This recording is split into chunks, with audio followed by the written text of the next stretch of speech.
તો રાજ્યમાં આરોગ્ય કર્મચારીઓ પડતર માંગણીઓને લઈને હડતાળ પર છે, ત્યારે પાટણના આશરે 600 થી વધુ આરોગ્ય કર્મીઓ હડતાળ પર ઉતર્યા છે। જો કે આરોગ્ય અધિકારીની નોટિસ બાદ 150 થી વધુ કાયમી કર્મચારીઓ ફરજ પર હાજર થયા હતા।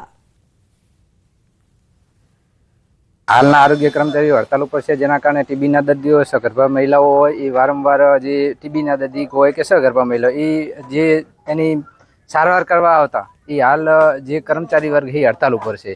एना कारणे वृद्ध व्यक्ति होय के जे घरे घरे सारवार करवा आवता एकदम बंद थई गयेल छे, जेना कारणे हाल 24 થી 25 કિલોમીટર दूर એટલે કે રાધનપુર પાટણ એવા સેન્ટરમાં જવાનું થતું હોય, જે ખર્ચામાં પણ પાલવતું નથી અને ઘણી બધી અગવડતા પડી રહી છે। વધુમાં વધુ તકલીફ તો ટીબીના પેશન્ટની કોઈ સારવાર નથી થતી, પછી બાળકોને રસીકરણ નથી થતું, પછી કોઈ બીજી દર્દીઓને સગર્ભાવાળાને કોઈને ટ્રીટમેન્ટ નથી થતી, બરોબર।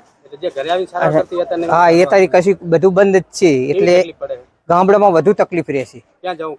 અત્યારે જવું પડે છે, રાધનપુર જવું પડે, પાટણ એવી રીતે રિફર કરવા પડે, આવી બધી તકલીફો રહે છે। આરોગ્ય કર્મચારીઓ પોતાની પડતરની માંગ લઈને છેલ્લા 8 દિવસથી હડતાલ પર છે, ત્યારે ન્યૂઝ 18 ચેનલ ગ્રામ્ય વિસ્તારમાં પીએચસી સેન્ટર પર રિયાલિટી ચેક કરવા આવી છે કે ત્યાં જે આરોગ્ય કર્મચારી હડતાલ પર છે તો દર્દીઓને કેવી હાલાકી પડે છે। અત્યારે આપણે ઉપસ્થિત છીએ અભિયાણા પીએચસી સેન્ટર ખાતે, ક્યાં અહીંયા દર્દીઓને કેવી હાલાકી પડે છે તે આપણે પૂછીશું।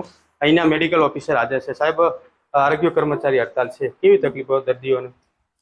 आरोग्य कर्मचारी जे फील्डना कर्मचारीओ है ई लोको मतलब हड़ताल पर है, तो मतलब एना लीधे आपणी जे फील्डनी कामगीरी है एमां थोड़ी अड़चण ने एवुं आई रह्युं है। अमारा पीएचसी में तो पीएचसी स्टाफ तो बधो हाजर ज छे। पीएचसी में मतलब जे बी दर्दी आवे है एमने तो सारवार ने एवुं बधुं अमारे सारी रीते